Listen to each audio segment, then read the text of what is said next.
फतेहपुर के साल बागान मैदान में इस तरह से देख सकते हैं आप वीडियो के माध्यम से देखिएगा उन लोग को उसका स्वागत किस तरह से कर रहे हैं। यहाँ पर नाला विधानसभा के सभी आदमियों ने सभी देखिए किस तरह से स्वागत करके ला रहे हैं, आगे वीडियो में दिखाते हैं।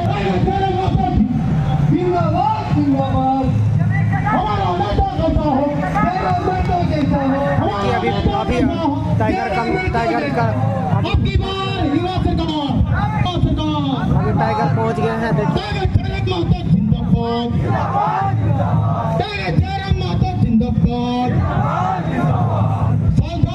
की धरती पर जेबीएसएस के केंद्रीय अध्यक्ष टाइगर जयराम महतो का जामताड़ा जिला के अंतर्गत नाला विधानसभा के फतेहपुर प्रखंड के विचारों से परिचित कराने के लिए हम सभी युवाओं को जगाने के लिए हम सबों के बीच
जमीन की खाद को उड़ा के देखते हैं।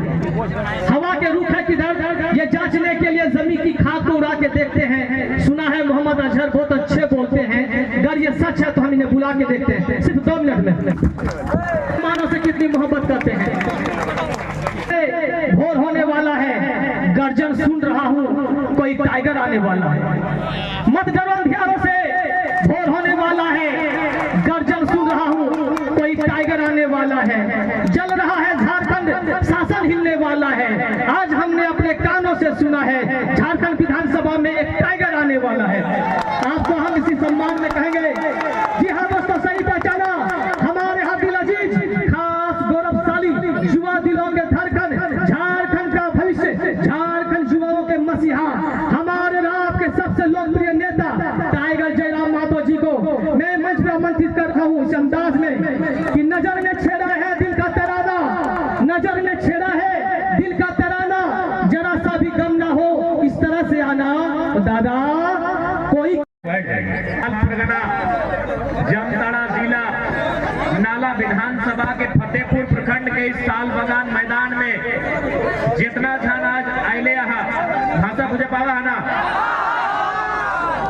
नहीं बुझे पा रहा ना भाषा गांधी साहब, तो जितना झन आइले और जे हमर से उम्र में आयु में बड़ो लगा अखिन सोभिन के जोड़हाथ करे है, गोड़ लगे है, और जे हमर से छोटो लगा अखिन के आशीष दे।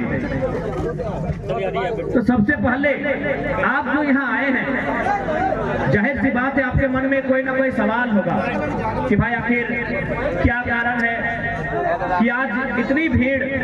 आज नहीं, पिछले 2 सालों से ये आंदोलन जिसकी शुरुआत हुई थी धनबाद बोकारो से, पिछले 2 सालों से हम लोग कंटिन्यू लगातार आंदोलन कर रहे हैं। तो आखिर आपको भी समझ के आना चाहिए, क्योंकि हम लोग बार बार बोले हैं कि हम लोग ओल्ड पॉलिटिक्स नहीं करेंगे। लोगों को गुमराह करके, लोगों को भ्रम में रख के, लोगों को धोखे में रख के हम लोग भीड़ तो कोई झारखंड का बेटा ठेकेदारी नहीं कर पाएगा। अब गांव में जो सड़क बनती है वहां भी यूपी, बिहार, बंगाल के लोग हावी हैं। इसीलिए आज ये लड़ाई है कि राज्य हमारा है, पहला अधिकार हमें चाहिए।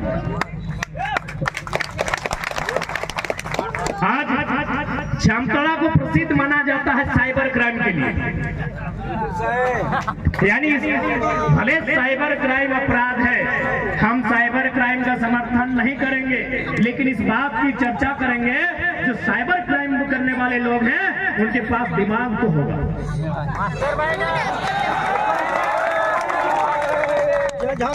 बड़ा बाबू वीडियो से तो ज्यादा ही होगा। यानी हम मानते हैं साइबर क्राइम अपराध है, लेकिन उनके पास दिमाग है। यदि सरकार चाहे उस दिमाग का प्रयोग राज्य के हित के लिए, जिला के लिए, हित के लिए किया जा सकता है। इसका मतलब यहाँ अगर इंजीनियरिंग, बेहतर IT सेक्टर की स्थापना किया जाए, बढ़िया इंजीनियरिंग कॉलेज की अगर जामताड़ा में स्थापना किया जाए, तो जो युवा साइबर क्राइम की ओर बढ़ रहे हैं वो इंजीनियर के लिए आएंगे और जिला और राज्य का नाम रोशन करेंगे। बताइए कितने इंजीनियरिंग कॉलेज है जामताड़ा में? बताइए, स्पीकर होकर अगर नहीं कर पा रहे हैं, या स्पीकर होकर नहीं कर पा रहे हैं, तो कब कीजिएगा? आज जामताड़ा को अच्छे इंजीनियरिंग कॉलेज की आवश्यकता है, क्योंकि यहाँ साइबर क्राइम की गतिविधियां हैं। साइबर क्राइम यानी दिमागी स्तर से बंदा मजबूत है। भले वो चोरी कर रहा है, अपराध कर रहा है, और हम अपराध का समर्थन नहीं करेंगे, लेकिन उसकी दिमाग की प्रशंसा करेंगे। उसमें दिमाग है, और हम चाहेंगे राज्य सरकार इस क्षेत्र में इंजीनियरिंग कॉलेज की स्थापना करे, ताकि जो युवा रास्ता भटक रहे हैं उन्हें मुख्य धारा से जोड़ा जाए। जो दिमाग वो साइबर में लगा रहे हैं, वही दिमाग इंजीनियरिंग में लगाए और एक बेहतर इंजीनियर बन के। क्योंकि दुनिया की तारीख गवाह है मेरे साथियों, दुनिया को बदला अगर गया है तो शिक्षा के बदौलत बदला गया है। चाहे डॉक्टर भीमराव अंबेडकर रहे, चाहे नेल्सन मंडेला रहे, उन्होंने एक ही लाइन कहा है कि दुनिया को अगर बदलना है तो शिक्षा के जोर से बदलना होगा। तो आज मैं जामताड़ा जिला के नाला विधानसभा और दुमका लोकसभा के अंदर यहाँ के सांसद और यहाँ के स्थानीय विधायक और साथ साथ जो पड़ोसी विधायक इरफान ना कभी बोलिए देते हैं,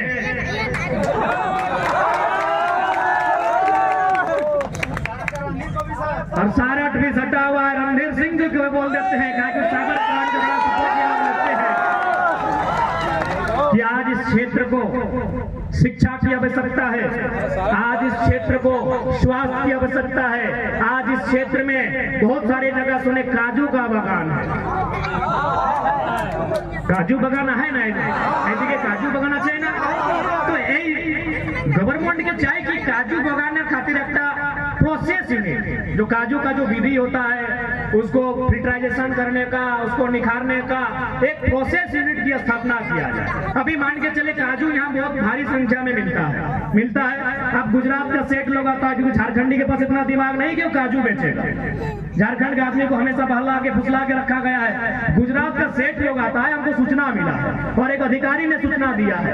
गुजरात का सेठ यानी मोदी का देश का व्यापारी लोग हमेशा ठखर होता है, इस बात को जानिएगा। अब वो लोग क्या करते हैं, हम जो काजू, ये पेड़ हमारा, वो पहाड़ हमारा, वो जंगल हमारा, वो काजू हमारा, हम 100 रुपया में बेच देते हैं।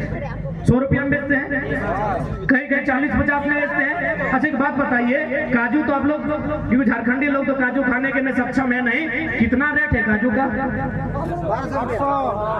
200 किलो काजू मिला है तो कौन पी लेना? हाँ, 900 1000 रुपया किलो काजू है। आपसे खरीदादार है 40 में, यानी यहाँ रोजगार का साधन है। यहाँ बस सरकार का नजर होना चाहिए। यदि सिर्फ प्रोसेसिंग यूनिट की स्थापना किया जाए, जिस प्रकार से काजू बनाया जाता है, उसे निखारा जाता है, तो मुझे लगता है जो हमारी माएं बहनें, जो हमारे अभिभावक जंगलों से काजू चुन कर लाते हैं, पहाड़ों से, जो पेड़ों से तोड़ कर लाते हैं और 50 रुपया में बेचते हैं, उसे 1000 रुपया में बेचेंगे, तो इस क्षेत्र में विकास होगा कि नहीं होगा? इस पर तो ध्यान है नहीं किसी का। सुनने में आया स्पीकर साहब तो चाय की दुकान में ही बैठते हैं, गांव जाते भी नहीं है। आज तक गांव नहीं जाते हैं। कितना दुर्भाग्य है कि स्पीकर जो है वो गांव जाते ही नहीं है, चाय की दुकान में बैठते हैं, चाय पीते हैं, गप मारते हैं और रांची कल्टी मार लेते हैं। फतेहपुर की सड़क भी एकदम बेकार है।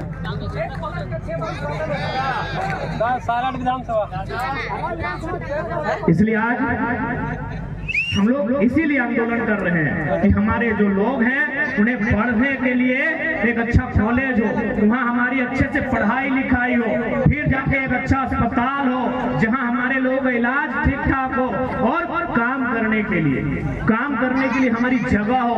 यदि यहाँ कोई भी वैकेंसी आएगी तो हमारे लिए हो, चाहे क्लर्क का रहे, चपरासी का रहे या मास्टरनी का रहे, वह हमारे लिए हो, क्योंकि ये राज्य हमारा है, ना कि बंगाल वालों का है और न ही बिहार वालों का है, ये राज्य हमारा है।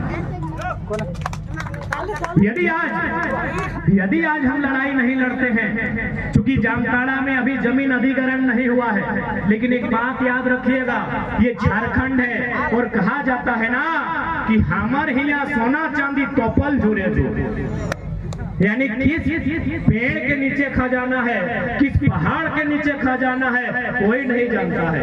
आज से 100 साल पहले धनबाद में भी इसी तरह का जंगल था, यही सरई का पेड़, यही महुआ का पेड़, इसी प्रकार सुंदर जंगल था धनबाद सुने हैं ना, जाते हैं ना, आपके रिश्तेदार हैं ना, आज जाके देखिए कोयला का खदान बन गया है।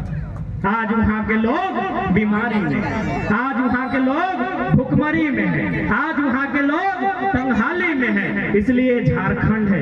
ये मत सोचिए कि हम तो जामताड़ा में रहते हैं, जामताड़ा में तो हरा हरा महुआ का पेड़ है, सराय का पेड़ है, जी नहीं, इस मिट्टी में कहाँ क्या है ये कोई नहीं जानता है। इसलिए अपने अधिकार को जानिए, अपने नियमों को जानिए, अपने कानूनों को जानिए, उसके लिए आपको पढ़ना होगा। आप पढ़ेंगे तभी लड़ पाएंगे। आज इस क्षेत्र में गुरुजी हमेशा आंदोलन करते थे, उन्हें विनोद बाबू ने भेजा था, और विनोद बाबू का एक ही नारा था, पढ़ो और लड़ो, क्योंकि जब तक हम पढ़ेंगे नहीं अपने अधिकार के लिए लड़ नहीं पाएंगे। आज देखिए कितना दुर्भाग्य का बात है, आज हमारे लोग आपस में लड़ते हैं, भाई भाई से लड़ता है, बहन बहन से लड़ती है, गोतनी गोतनी से लड़ती है, ससैया पतैया से लड़ती है। आज ये व्यवस्था है। अपने अधिकार के लिए, अपने हक के लिए लड़िए, अपने आने वाले भविष्य के लिए लड़िए, नहीं तो एक दिन ऐसा आएगा हमारे पास कुछ नहीं बचेगा। आप लोग तुमरा गुलगुलिया बुझते बारी देखे हैं। सबसे पहले हम क्षमा चाहेंगे कि हमको इस तरह का बात रखना पड़ता है, उदाहरण देना पड़ता है। तो जिनको हम आज गुलगुलिया बोलते हैं या बंजारा बोलते हैं, क्या उनका घर द्वार नहीं था?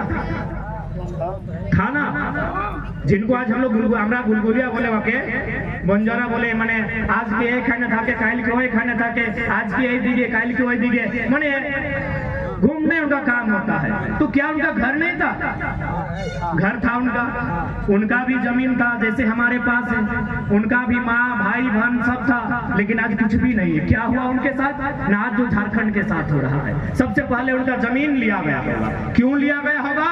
ना कोई खनिज मिला होगा, या फिर कोई कंपनी लगा होगा, या फिर माइनिंग हुआ होगा, या फिर कोई उद्योग का स्थापना हुआ होगा। इसलिए सबसे पहले क्या हुआ? उनका जमीन लिया गया। जब जमीन लिया गया तो जिसका जमीन नहीं उसका क्या रहेगा? इसलिए हम बार बार बोलते हैं कि माँ और मिट्टी में अगर एक चुनना पड़े, मैया और मटिया में अगर एक का चुनना हो तो माँ को नहीं माटी को चुनिएगा, लेकिन माँ तो एक दिन जाएगी शमशान, कब्रिस्तान, उसको तो जाना होगा। ये तो विधि का विधान है। चूल पकेगा सादा सादा, आंख में चश्मा चढ़ेगा, 2-4 को दांत झड़ेगा, और माँ को जाना होगा नदी के किनारे। दफनाइए चाहे जलाइए, उसको आप घर में नहीं रख सकते हैं। रख सकते हैं? सवार माया अच्छे ना এখন নাই আছে तो सवार माए, किंतु हम ये वाके रख के पारलम नहीं ना, माँ को हम लोग नहीं रख पाएंगे। उनका एक दिन समय आएगा, वो मर जाएगी, और उसको जोरिया नदी के किनारे ले जाएंगे, शमशान कब्रिस्तान कहीं ले जाएंगे और उनको दफनाएंगे या जलाएंगे। लेकिन ये जो मिट्टी है ये तब तक रहेगी जब तक ये संसार रहेगा। ये मिट्टी तब तक रहेगी, ये खेत तब तक रहेगा, ये खलिहान तब तक रहेगा जब तक ये सूरज रहेगा, जब तक ये चंदा रहेगा, जब तक ये धरती रहेगी, तब तक ये मिट्टी, ये खेत आपका रहेगा। आज आपके पास जो मिट्टी है जिसमें आप धान लगाते हैं, आपको तो आपके पूर्वजों ने दिया है, आप बनाए हैं। এখন যে তোমাদের কাছে এই যে ক্ষেত বাড়িগুলো আছে, তুমি কি নিজে নির্মাণ তুমি নিজে করেছে? नहीं ना, आपने बनाया है। ये खेत जिसको आप अभी धान लगाए हैं, आपने बनाया है? नहीं ना बनाया है, आपके बाप दादा आपको बना के दिए हैं। आपके बाप दादा को उनका बाप दादा बना के दिया होगा, उनका बाप दादा उनके बाप दादा से लिया होगा, यही ना। यानी ये मिट्टी कई हजार साल से हमको पीढ़ी दर पीढ़ी मिलते जा रहा है। मेरा बाप के पास था, हमको मिला, हम बेटा को देंगे, बेटा अपना बेटा को देगा। इसलिए पहला काम कीजिएगा, क्योंकि हम चेताने के लिए भी आए हैं। जो हाल धनबाद का हुआ है, जो हाल बोकारो का हुआ है, जो हाल जमशेदपुर का हुआ है, वो जामताड़ा का नहीं होना चाहिए। इसलिए 1 इंच जमीन किसी को मत दीजिएगा, 1 इंच जमीन किसी को मत दीजिएगा। हमारा पहला आंदोलन का मकसद है, जो बिरसा बाबा भी कहते थे, ये लड़ाई भाषा हासा की है। भाषा यानी जमीन, भाषा यानी हमारी भाषा सबकी थोड़ी थोड़ी अलग है। किसी की खोरठा है, किसी की संताली, किसी की कुड़माली, किसी की राड़ बांग्ला, लेकिन सबकी अपनी अपनी भाषा है। अपनी भाषा को जिंदा रखिए। हमारी पहली लड़ाई है भाषा यानी जमीन की। अच्छा, आप लोग बिल गेट्स का नाम सुने हैं? बहन लोग, आप लोग बिल गेट्स का नाम सुने हैं? सोशल मीडिया है सर, सबको जानता हूँ। नहीं, लड़का लोग तो जानते होंगे, भैया लोग सभी जानते होंगे, पढ़े लिखे आप लोग घूमते हैं। हम बहन लोग से पूछ रहे हैं, आप लोग बिल गेट्स का नाम सुने हैं? नहीं सुने ना? अच्छा, आपको आज बताते हैं। जैसे हम फुटबॉल का बात करते हैं तो आता है मेसी। अभी मेसी आता है, हमें वर्ल्ड कप जीता है। जब हम क्रिकेट की बात करते हैं तो विराट कोहली आता है। तो ठीक उसी प्रकार जब हम पैसा का बात करते थे ना, तो सबसे आज नहीं, आज से कुछ साल पहले बिल गेट्स का नाम आता था।